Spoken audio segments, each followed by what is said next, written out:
Early Indologists wished to control and convert the followers of Vedic culture. Therefore, they widely propagated that the Vedas were simply mythology. Max Mueller, perhaps the most well-known early Sanskritist and Indologist, although later in life he glorified the Vedas, initially wrote that the Vedas were worse than savage, and India must be conquered again by education. Its religion is doomed. Thomas Macaulay, who introduced English education into India, wanted to make the residents into a race that was Indian in blood and color, but English in taste, in opinion, in morals, and in intellect.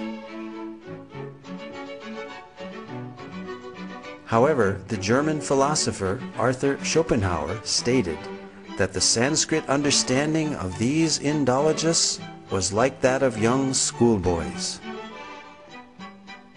These early Indologists devised the Aryan Invasion theory, denying India's Vedic past. They taught that the English educational system is superior.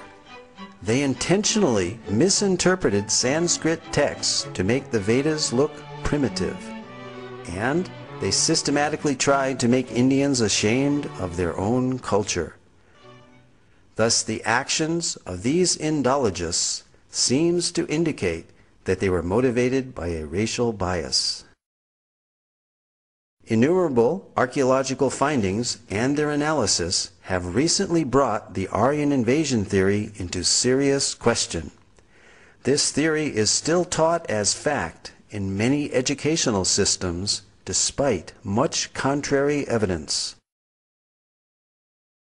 The Aryan Invasion theory is that the Vedic Aryans entered India between 1500 and 1200 BCE. They conquered the native Dravidian culture by virtue of their superiority due to their horses and iron weapons. They imported the Vedic culture and its literatures. This Aryan Invasion theory, however, deprives the inhabitants of India of their Vedic heritage. The wealth of their culture came from foreign soil. The Aryan Invasion theory raises an interesting dilemma called Frawley's paradox. On the one hand, we have the vast Vedic literature without any archaeological finds associated with them.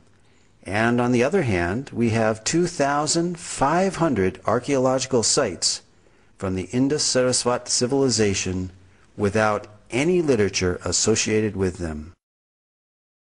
A preponderance of contemporary evidence now seems to indicate that these are one and the same cultures.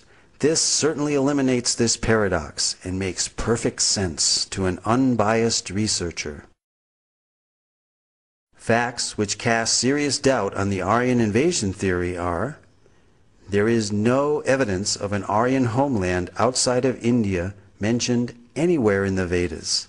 On the contrary, the Vedas speak of the mighty Saraswati River and other places indigenous to India. To date, no evidence for a foreign intrusion has been found, neither archaeological, linguistic, cultural, nor genetic. There are more than 2,500 archaeological sites, two-thirds of which are along the recently discovered dried-up Saraswati River bed. These sites show a cultural continuity with the Vedic literature from the early Harappan civilization up to the present-day India. Several independent studies of the drying up of the Saraswati riverbed all indicate the same time period of 1900 BCE. The significance of establishing this date for the drying up of the Saraswati River is that it pushes the date for the composition of the Rig Veda back to approximately 3000 BCE as enunciated by the Vedic literature itself. The late dating of the Vedic literatures by Indologists is based on speculated dates of 1500 BCE for the Aryan Invasion and 1200 BCE for the Rig Veda, both now disproved by scientific evidence. Max Muller, the principal architect of the Aryan Invasion theory, admitted the purely speculative nature of his Vedic chronology, and in his last work, published shortly before his death, The Six Systems of Indian Philosophy, he wrote, "Whatever may be the date of the Vedic hymns, whether 1500 or 15,000 BCE, they have their own unique place and stand by themselves in the literature of the world." It can be scientifically proven that the Vedic culture is indigenous through archaeology, the study of cultural continuity, by linguistic analysis, and genetic research. For example, the language and symbolism found on the Harappan seals are very Vedic. We find on these seals the Om symbol, the leaf of the Asvata or holy banyan tree, as well as the swastika or sign of auspiciousness, mentioned throughout the Vedas. Om is mentioned in the Mundaka and Katha Upanishads, as well as the Bhagavad Gita. The holy Ashvata tree is mentioned in the Aitareya and Satapatha Brahmanas, as well as the Taittiriya Samhita and Katyayana Smriti. The pictorial script of these Harappan seals has been deciphered as consistently Vedic and termed Proto-Brahmi as a pre-Sanskrit script. High-resolution satellite images have verified descriptions in the Rig Veda of the descent of the ancient Sarasvati River from its source in the Himalayas to the Arabian Sea.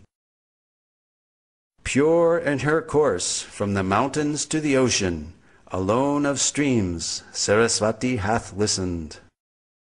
The mighty Sarasvati River and its civilization are referred to in the Rig Veda more than 50 times, proving that the drying up of the Sarasvati River was subsequent to the origin of the Rig Veda, pushing this date of origin further back into antiquity, casting further doubt on the imaginary date for the so-called Aryan Invasion. This satellite image clearly shows the Indus-Sarasvata River system extending from the Himalayas to the Arabian Sea. Here, the Indus River is on the left, outlined in blue, while the Sarasvati River basin is outlined in green. The black dots are the many archaeological sites or previous settlements along the banks of the now dry Sarasvati River. The drying up of the Sarasvati River around 1900 BCE is confirmed archaeologically. Following major tectonic movements or plate shifts in the Earth's crust, the primary cause of this drying up was due to the capture of the Sarasvati River's main tributaries, the Sutlej and the Dristadvati, by other rivers.